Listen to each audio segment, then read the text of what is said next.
Hey fabulous friends, welcome back to the channel, Family Fun and Lifestyle. Let's go check the garden. Thanks for tuning in. It's another weekly update on our low desert Arizona garden for the fall. So let's go see what's out there.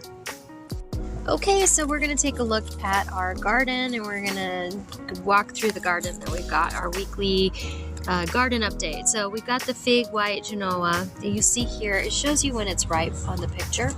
You're looking for that kind of a little bit lighter green than the green that's right here. And you're also looking to see if it's soft. You want to touch the fig, and if it's soft, like these actually might be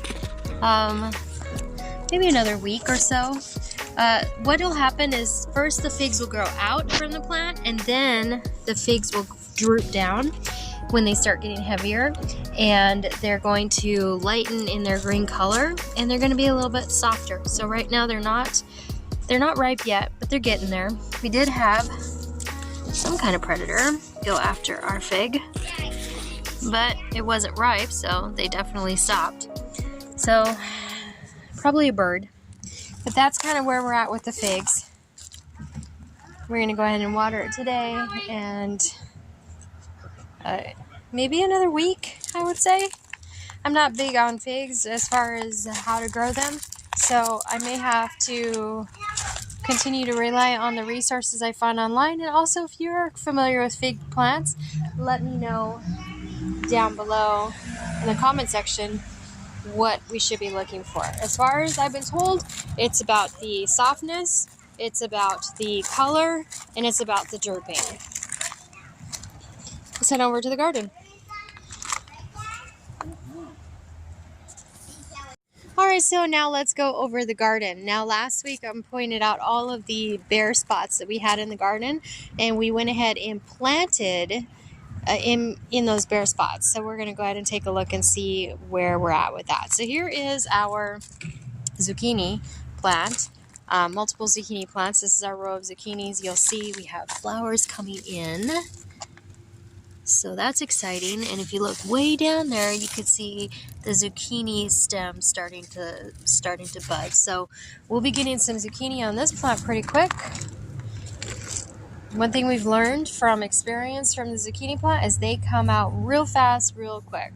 That beet might actually be ready to pick soon. I'm going to have to do a little research and see where we're at, but that's pretty big and producing pretty fast. The one right next to it is pretty small still, and we've got a lot of new beets coming in that we planted. I'm going to bring you up close and personal right here, and that is an actual beet. You see the redness on there? Hopefully my camera picks up the redness. When it's light outside and this bright, you might not catch it, but there's a red in that. And so the beets that we planted last weekend, either starting to sprout, or interestingly enough, the beets that didn't grow are starting to come in. We'll have to see. So these are our winter squash here, and again you're going to see some flowers coming in. So we're going to be producing some winter squash pretty quick. Here is some herbs that I planted. We also have some herbs over here that I planted. That's oregano.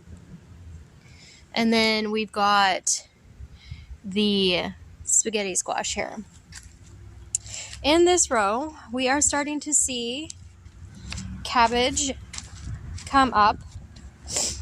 So we should see some cabbage. Here is an example of some cabbage coming up. We had to replant this row though. So we're curious about whether or not this is the old crop that we planted and is just now coming up, or if this is the new crop. This row as well, we have broccoli coming in now where we didn't have it last week, and I'm going to show you right here. Here's an example of broccoli coming in. So we got some broccoli coming in, and here's some more broccoli. So the broccoli's coming in, pretty excited about that. We went ahead and staked our peas, so they've got a way to grow up. So we'll go ahead and see those produce here. They're flowering, so they should produce pretty quickly. Our potatoes are coming in real nicely, and we've got thyme on the end. So we're looking at really good potato crop coming in, potentially good potato crop coming in from all of these that are coming in. Our okra is still producing at least 10 to 8 a day on okra, and you'll see it's reflowering. So I think we've decided what we're going to do is we're going to actually make this our fall winter garden, and we're going to plant a separate area for our summer garden. I think that's kind of what we've decided, because it seems like these like to grow multiple harvests. That is some basil. Then we got some green onions and some garlic coming in really strong, and and that's just planting those straight from the actual vegetable. I just cut off, or if it was sprouting, I put the garlic in. If it was, when I cut off the green onions, I cut off about a half an inch of the green onion, the root and everything, and I just plant it root down into the ground. So that's how the green onions and the garlic are coming in, as well as carrots. We now have carrots coming in. So we're excited to see the carrot crop come in. My daughter loves carrots. There's turnips here, and you'll see the turnips coming in, but then you'll see the new plant of turnips coming in as well, and those are the new ones that we planted this weekend. We got some herbs on the end, and here is our spinach line.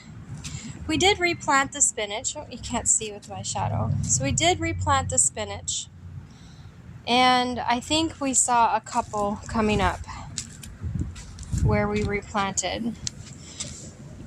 We're hoping that's spinach, because we replanted the row and we're starting to see spinach, and spinach actually grows really fast, so that should grow up really fast and quick. Ginger is in the house or sprouting, so we don't have any ginger here. Then we've got our one purple carrot there. That's it. Some radishes here, sweet potatoes back there, and we're waiting to see if we get any tomatoes. Again, the tomatoes were it's not the season for tomatoes out here, so this is an experiment for the tomatoes. So far our garden's coming along pretty nicely. Everything that we replanted last weekend is starting to see some sprouts come up, whether it was the old plants or not. And we really wonder if this wild growth over here of our zucchini plant comes from the fact that we had a lot of compost that fell into that area. So we're thinking that might be part of the reason why that zucchini plant right there is growing so strong. But as you can see, it's starting to dry up. The soil is starting to dry up. And you can see the plants are starting to wilt a little bit, and that is one thing they say in Arizona because of the heat, the low desert, is the moment you start seeing them wilt, you're going to want to water them. So I'm going to go ahead and take some time and water them now and get them set for the next couple of days. We like to flood irrigate, so I'm going to go ahead and do that now.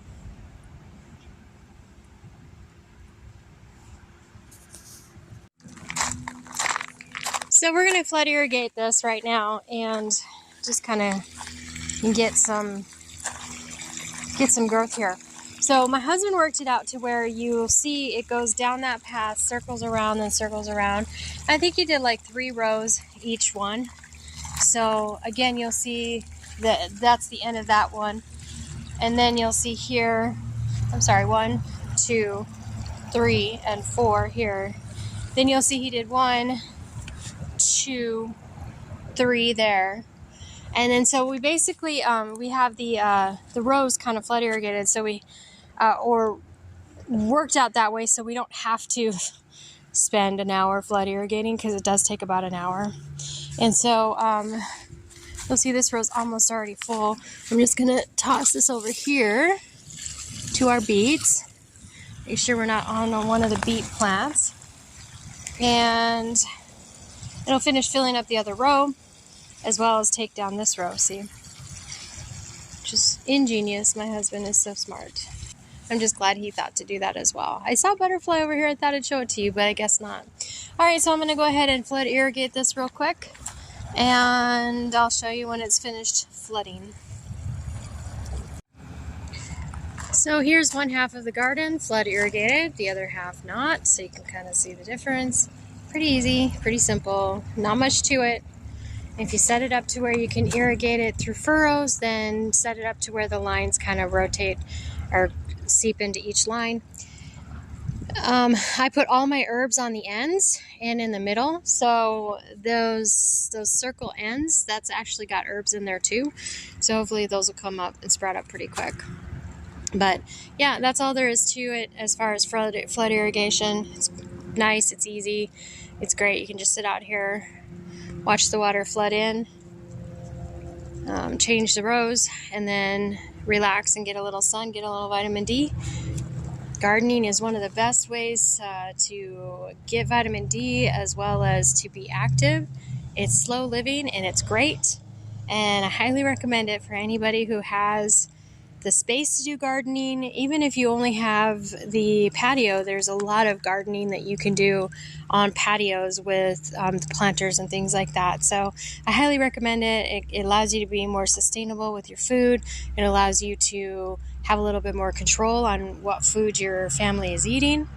And it really just is a relaxing, wonderful activity to do outside, get some vitamin D for your immune system, as well as to, do a little exercise. You're bending over, you're picking roots, you're doing all, or picking weeds and all that kind of stuff. So you're actually getting exercise while you're doing it. It was fun too. It's fun to watch my daughter learn all about this stuff. As a homeschool kid, she's learning real life skills about running a garden. She's doing amazing. So again, I highly recommend it. That's it for today's video, pretty much. We just wanted to go over, showing you how we, our update, flood irrigation, talk about when figs are ripe. And next week, I think we'll probably talk about when the green onions and the garlic will start ripening, and we'll go over how fast these spinach plants should be sprouted and growing. And hopefully we'll have some beginning of plants to show you too.